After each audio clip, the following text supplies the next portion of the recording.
General இங்கிலீஷில் கேட்ட கொஸ்டினுக்கான analysis அதான் நம்ம வந்து பார்த்துட்டு வரோம். 65வது கொஸ்டின் பாருங்கள். ஸோ வந்து ஒரு ஃப்ரேஸ் வந்து கொடுத்துருக்காங்க. He has just got some new wheel.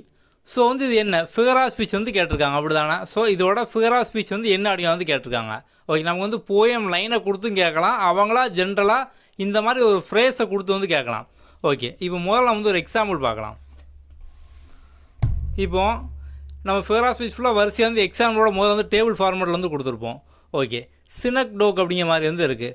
So அது என்ன அப்படின்னா வந்து இப்போ இதில் வந்து ஒரு எக்ஸாம்பிள் பார்த்தீங்க அப்படின்னா I have 4 mouths to feed at home. Okay, அதாவது இப்போ வந்து ஒருத்தருக்கு வந்து அவரோட ஃபேமிலி மெம்பருக்கு நான் தான் இப்போ வந்து ஒரு ஃபேமிலியில் வந்து குடும்ப தலைவர் வந்து இருக்கார். அவர் தான் பார்த்தோம் அப்படின்னா வீட்டில் வந்து 4 பேருக்கு நான் தான் சம்பாதிச்சு சாப்பாடு போடணும்.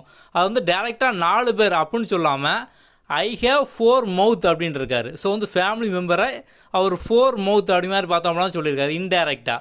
அப்போ இந்த மாதிரி கம்பேர் பண்ணாங்க அப்படின்னா அது நம்ம வந்து சினக் டோக் அப்படிமோ. ஸோ இப்போ வந்து அதே மாதிரி இங்கே பார்த்தீங்க அப்படின்னா he has just got some new wheel. So new wheel அப்படின்னா அவர் வந்து புதுசாக வந்து ஒரு வெஹிக்கிள் காரோ பைக்கோ வந்து வாங்கியிருக்காரு.